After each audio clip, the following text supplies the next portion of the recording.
Olá, sejam todos muito bem-vindos a mais um episódio do podcast Meninos Eu Vi, criado por mim, Rodrigo James, para te falar sobre cinema, séries e te oferecer uma curadoria do que assistir em meio a tanto conteúdo que nos é oferecido todos os dias.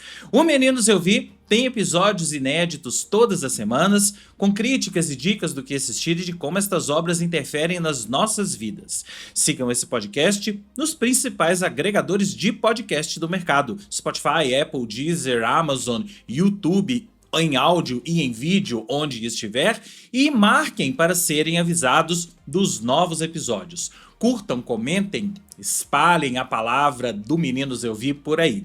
Para falar comigo, basta usar a caixa de comentários do Spotify ou me mandar uma mensagem diretamente através do site da minha produtora, o cotonizio.com.br, cotonizio com C e S, através das minhas redes sociais, @Rodrigo James no X, no Threads, no Instagram, ou me procure como Rodrigo James no Blue Sky, ou finalmente através do YouTube. Comente aí no YouTube caso você esteja ouvindo ou vendo esse episódio pelo YouTube. E também não deixe de assinar e apoiar a minha newsletter Mala, que eu solto todas as sextas-feiras, com uma curadoria de notícias, críticas e dicas de cultura pop e entretenimento. A Mala e este podcast fazem parte do mesmo núcleo de produção de conteúdo independente que eu criei para produzir este tipo de conteúdo para você e para fazer com que esse tipo de conteúdo que você gosta, se você está me assistindo e me ouvindo, com certeza você gosta disso,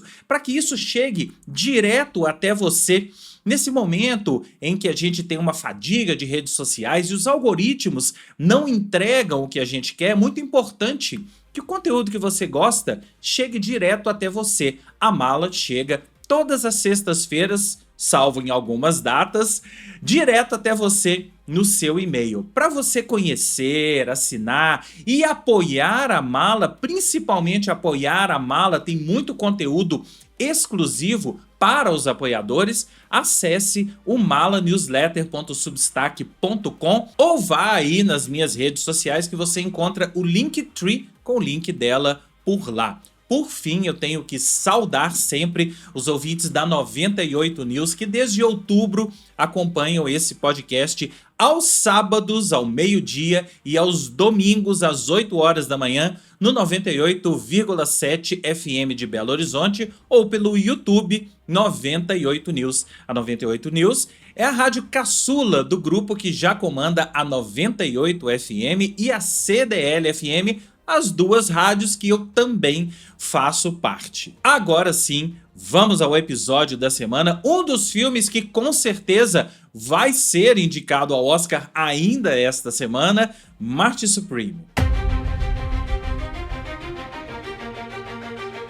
Bom, eu não sei que dia você está vendo ou ouvindo esse podcast, mas se você estiver fazendo isso depois do dia 22, com certeza este filme, Marte Supreme, já terá sido indicado ao Oscar de melhor filme. Timothée Chalamet com certeza terá sido indicado ao Oscar de melhor ator. Josh Safdie deve ter sido indicado ao Oscar de melhor direção, entre outros. Eu tô apostando aí numas 5 ou 6 indicações ao Oscar para esse filme. A gente vai conferir no dia 22, se você estiver vendo ou ouvindo esse episódio antes. Se você já tiver passado dessa data, com certeza você já sabe. Marte Supreme é um filme do Josh Safdie. Ele é um dos Safdie Brothers, que são os dois irmãos, os irmãos Josh e Ben Safdie.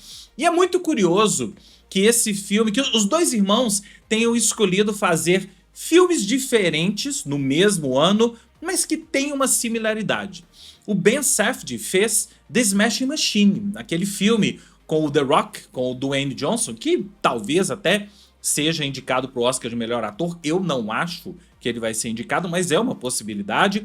Enquanto o Josh fez esse Marte Supreme. A primeira coisa que a gente tem que entender, e isso eu fui não só entendendo, como confirmando, eu já tinha essa expectativa ao longo da projeção quando eu fui assistir, é que Marte Supreme não só é irmão de The Smashing Machine, como ele é, vamos colocar assim, ele é primo de The Smashing Machine, como ele é irmão de Joias Brutas. Joias Brutas, aí sim, um filme dos irmãos Safdie, que você se lembra, tá na Netflix. É um filme que mostrou que o Adam... Mostrou não, confirmou que o Adam Sandler é um ator muito capaz de fazer muitas coisas além da comédia, e deu até indicações para o Adam Sandler como o melhor ator no ano daquele filme. Não me lembro se foi 2002, 2022 ou 2023, não estou lembrado ao certo, mas o Adam Sandler, ele é um ator sério hoje também. A participação dele no filme Jay Kelly esse ano, talvez ele até seja indicado ao Oscar de melhor ator coadjuvante, e prova isso, prova que agora ele está sendo visto como um ator sério. Mas é muito importante você entender, você ter assistido o Joias Brutas. Não, o Marte Supremo não é continuação do Joias Brutas, mas eu tô querendo dizer que naquele filme estavam as bases para do que seria Marte Supremo. As bases no sentido de jeito de filmar, as bases no sentido de verborragia. Os filmes dos irmãos Safdie, ou pelo menos aqui agora do Josh Safdie, tem uma verborragia muito grande. Os personagens falam muito alto e falam por cima do outro e são histriônicos em muitas maneiras. Eu conheço gente que inclusive não gostou de Joias Brutas por causa disso. O filme fala muito, muita gente falando por cima e um não deixa o outro falar e não tem respiro entre uma fala e outra. Isso eu sei, pode incomodar muita gente. Não me incomoda de forma alguma. Eu acho uma forma muito bacana de você mostrar a psique daqueles personagens, e o Marte Supreme vai nesse caminho também. Marte Supreme me enganou, porque eu achei que fosse um filme daqueles ascensão e queda de um jogador de tênis de mesa, ou de ping-pong, vai. Aliás, é uma piada até que é feita correntemente durante o próprio filme. Eles chamam de ping-pong, chamam de tênis de mesa, enfim, o esporte tênis de mesa. E é focada na história do Marty Mauser, que é inspirado num jogador de tênis de mesa real, e os seus altos e baixos. É quase que um estudo de personagem. Não, estudo de personagem não. Mas é um filme que mostra a saga do personagem Marty Mauser, mas não a saga dele enquanto jogador de tênis de mesa. Não é um daqueles filmes de ascensão e queda de um jogador que se torna um grande campeão, apesar das dificuldades, e vence o campeão mundial e se torna um grande campeão norte-americano e os Estados Unidos vingaram mais uma vez. Não, não é nada disso. O tênis de mesa é uma espécie de pano de fundo para a gente ver mais um personagem, vou chamar de estudo de personagens, mas não é exatamente um estudo de personagem, mais um personagem loser dos irmãos Safdie. Por isso que eu disse que esse filme é irmão do Joias Brutas. No Joias Brutas a gente tinha lá o personagem do Adam Sandler, que era um loser. Aqui a gente tem o Marty, que é um loser, mas um loser no sentido de estar procurando algo na vida. Ele é um personagem muito jovem e tá procurando algo, mas da forma errada.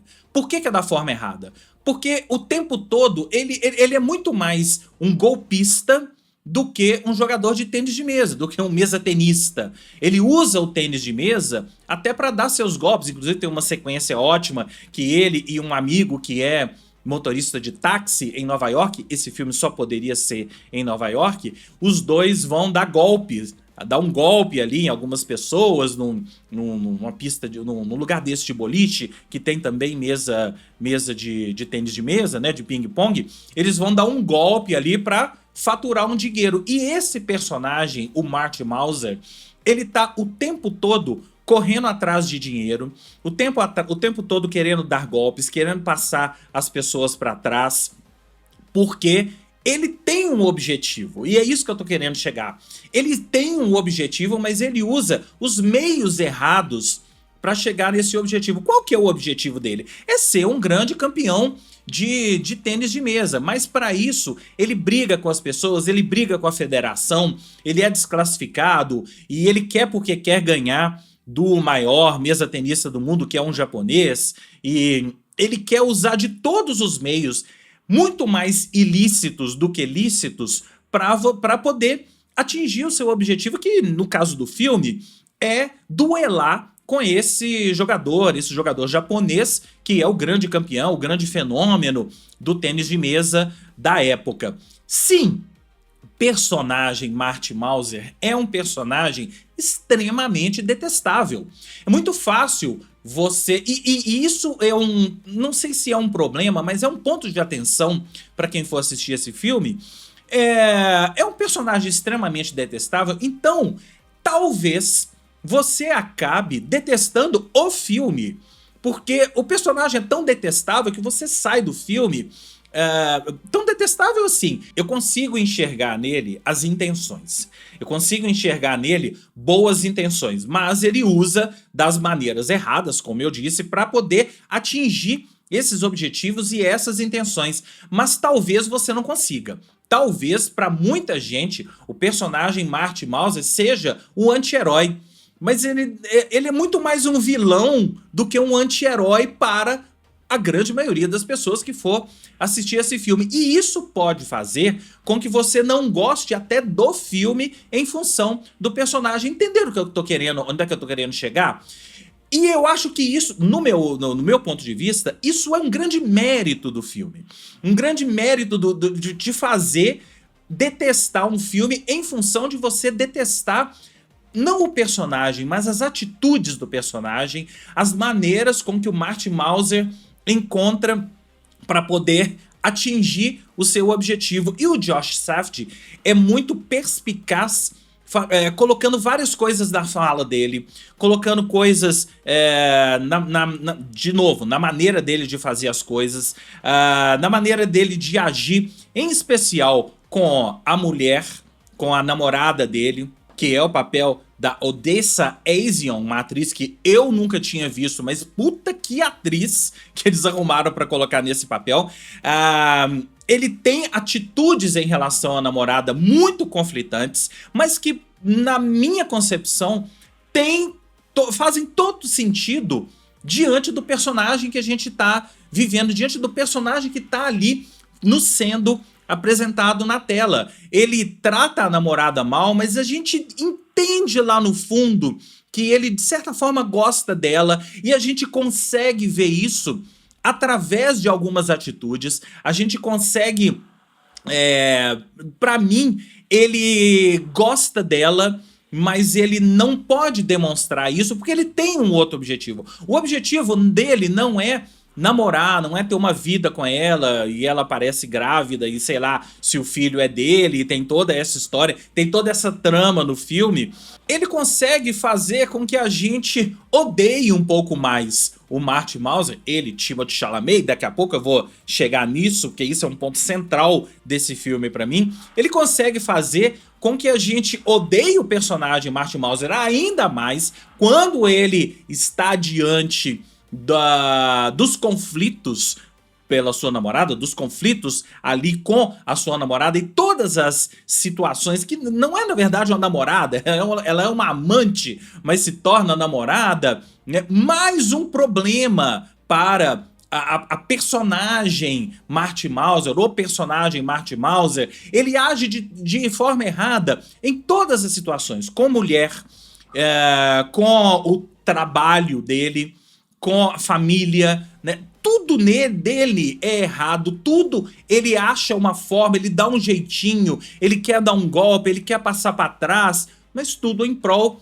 de um objetivo final. Se você vai interpretar o Marty Mauser como uma pessoa que no fundo tem um lado decente, ele quer ser um esportista, e o final do filme mostra inclusive que é uma certa redenção dele. Eu não vou contar o final do filme aqui, mas o final do filme tem uma certa redenção dele e de certa forma corrobora com tudo isso que eu tô falando, corrobora com esse lado do personagem Marty Mauser. Ele de certa forma confirma que o Marty Mauser tem um lado bom, e tudo isso, todas as coisas erradas que ele fez ao longo do filme, todos os golpes, extremamente deploráveis. Eu não tô aqui defendendo os golpes, não. Tudo isso que ele faz ao longo do filme é extremamente deplorável. Mas no final do filme, ao atingir aqueles objetivos que ele se propôs,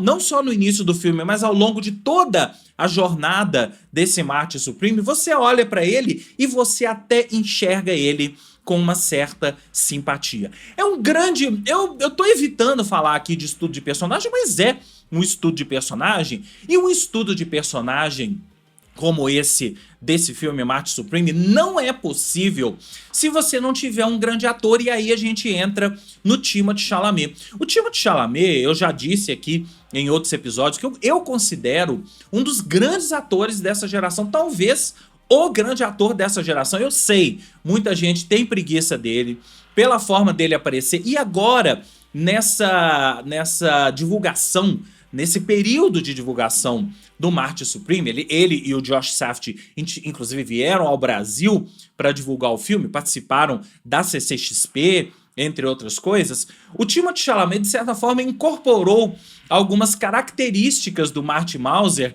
para poder usar na divulgação do filme. Ele, de certa forma, foi um pouco Marty Mauser histriônico e expansivo. Eu nem acredito que ele seja assim. Eu acho que isso foi combinado previamente, até com o Safdie, até com a A24, que é a produtora, para que ele incorporasse o personagem e já desse um gostinho para as pessoas do que elas iam encontrar no filme, e as pessoas não ficassem tão perdidas com um ator completamente diferente do personagem. Isso é o que eu acho. Mas, de certa forma, isso não importa muito, porque o que importa é como o Timothée Chalamet entendeu esse personagem, e eu reitero, eu acho ele um dos melhores atores dessa geração, se não o melhor. Eu não tenho preguiça dele, eu entendo que ele tá fazendo muitos filmes, eu entendo que ele tá indo de galho em galho,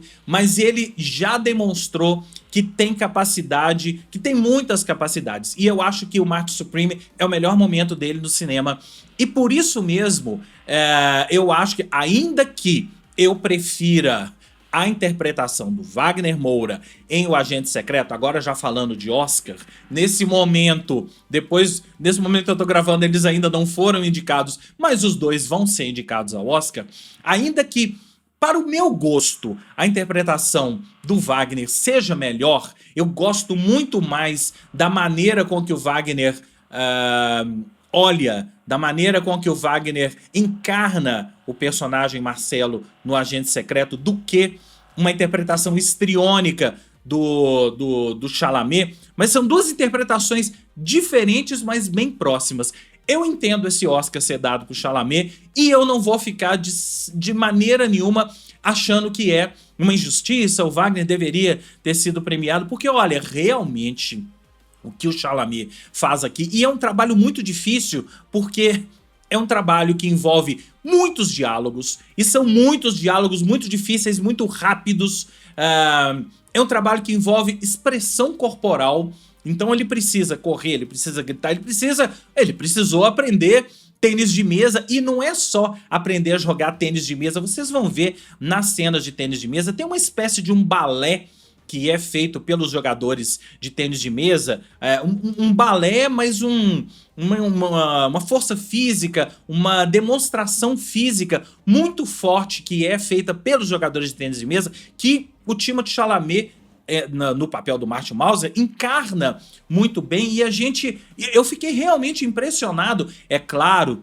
eu sei que várias das cenas ali de tênis de mesa, ele acertando e errando as bolas, são CGI, e isso tá em vários documentários, em vários vídeos que eu já vi sobre a produção desse filme. Eu sei que é CGI, mas o balé não. Ele realmente teve que se esforçar muito fisicamente para poder dar movimento para aquele personagem, para poder dar movimento para um personagem que é um mesa-tenista tido como um dos melhores do mundo e tido como um potencial campeão mundial de tênis de mesa. Eu louvo muito a performance do Timothée Chalamet. é sim uma das melhores performances do ano, já disse, é o melhor momento dele no cinema e não vou ficar de forma alguma surpreso se ele, ninguém vai ficar surpreso se ele ganhar esse Oscar de melhor ator, mas eu não vou ficar tão decepcionado. É claro que eu quero que o Wagner ganhe o Oscar de melhor ator, mas se o Chalamet ganhar, e nesse momento ele é o favorito, tudo pode mudar, tá? Mas nesse momento o Chalamet é o favorito, tudo bem ficar com ele que vai estar em ótimas mãos. De novo, eu sei que muita gente que tá me assistindo, que tá me ouvindo, tem preguiça do Chalamet, mas eu te convido, vá ao cinema assistir Marty Supreme. Eu não entrei muito em detalhes aqui da psique do personagem, eu queria entrar mais em detalhes, mas eu não quero, porque tem muita coisa que eu tive de certa forma, uma surpresa a ver alguns diálogos, ao ouvir alguns diálogos, algumas frases colocadas na boca daquele personagem, que são frases que, obviamente, foram colocadas de forma proposital para dar uma característica ainda mais detestável para aquele personagem, mas eu rodeei aqui, eu não quis entrar muito nesses detalhes dos diálogos, do que ele diz, do que ele faz, das atitudes dele, porque eu quero deixar isso para vocês terem a experiência no cinema. Além disso tudo, Marty Supreme é um filme que tem que ser louvado por ter trazido de volta Gwyneth Paltrow ao cinema, e numa personagem que, de certa forma, é um registro um pouco diferente do que a gente estava acostumado a vê-la. Bom, agora ela é uma Gwyneth Paltrow mais madura, mais velha, vamos dizer assim, mas ela tá num registro mais velho, ela entendeu qual é a personagem dela, uma ex-atriz do cinema mudo, eu acho, que caiu no ostracismo e agora é casada com o ricaço e acaba tendo um caso ali com o personagem, com o Marty, uma coisa muito inusitada até para alguns. Quando que você espera que um personagem como esse vá ter um caso com uma mulher daquela? E é exatamente uma das características do personagem Marty Mauser, ir atrás do que ele quer. E ele consegue, ele vai atrás e ele consegue. A gente nem entende muito bem num primeiro momento por que ele tá indo atrás daquilo, por que ele vai atrás dela daquela forma, mas depois você acaba gostando da conexão dos dois, você entende a conexão dos dois, ainda que seja uma conexão muito pouco visceral, eu vou chamar de pouco visceral, mas é uma conexão que faz sentido para o filme, faz sentido para toda a trajetória do Marty Mouse e faz sentido até para a personagem da Gwyneth Paltrow. Louvo mais uma vez o filme e o Josh Safdie por terem trazido a Gwyneth Paltrow de volta ao cinema num personagem que, de novo, pode ser que ela seja indicada ao Oscar por esse personagem. Nem acho que vai, tá? Mas sim, é uma possibilidade. Então é isso, acho que deu pra vocês perceberem que eu gostei bastante desse filme. Não acho que ele é o favorito pro Oscar de melhor filme, eu acho que o Oscar de melhor filme esse ano já tem favorito, e sobre isso a gente vai falar nas próximas semanas aí. Mas eu acho que ele é um filme que vai sair da cerimônia lá no dia 15 de março com talvez 2 Oscars. De novo, a gente fala mais sobre isso quando eu for falar especificamente sobre Oscar. Mas, por hora, eu dou 4 estrelas para Marty Supreme. É um filme que me agradou muito. Eu gosto muito da maneira com que o Safdie filma, do jeito Safdie de fazer filme, da trajetória que eles já construíram, eles continuam construindo no cinema, do cinema independente. Não sei se dá pra gente chamar isso aqui de cinema mainstream, eu acho que não, mas eles subiram um pouco de patamar e são cineastas, aqui o Josh, né, mas vamos chamar de irmão Safdie, são cineastas que têm o que dizer, são cineastas que conseguem nos contar histórias de uma forma que a gente quer assistir, por mais que você às vezes deteste o personagem, e isso faz parte também da maneira deles de filmar, da maneira deles do cinema do Safdie. Você não precisa gostar dos personagens deles, mas você acaba tirando muitas coisas desses personagens, ainda que seja para você não repetir as atitudes daqueles personagens. Mas agora eu quero saber o que você achou. O que você achou de Marty Supreme? Você já assistiu? Você não assistiu? Eu te convenci a ir ao cinema assistir um filme do Chalamet, desse ator que arroz de festa, tá em todos os lugares. Você consegue desvencilhar, você consegue deixar as coisas separadas e ir ao cinema completamente com a mente aberta, assistir a mais um filme do Chalamet, ainda que você não goste dele? Faça isso, tenho certeza que você não vai se arrepender. E depois me conta, para você falar comigo, você já sabe, basta mandar uma mensagem através do site da minha produtora, o cotonizio.com.br, cotonizio com C e S, através das minhas redes sociais, @Rodrigo James no X, no Threads, no Instagram, ou me procure como Rodrigo James no Blue Sky. Pode mandar uma mensagem também através aí da caixa de comentários do Spotify, ou finalmente através do YouTube, caso você esteja vendo ou ouvindo esse episódio pelo YouTube. O Meninos Eu Vi fica por aqui e eu volto na semana que vem com mais críticas e dicas do que assistir. Um grande abraço e até lá!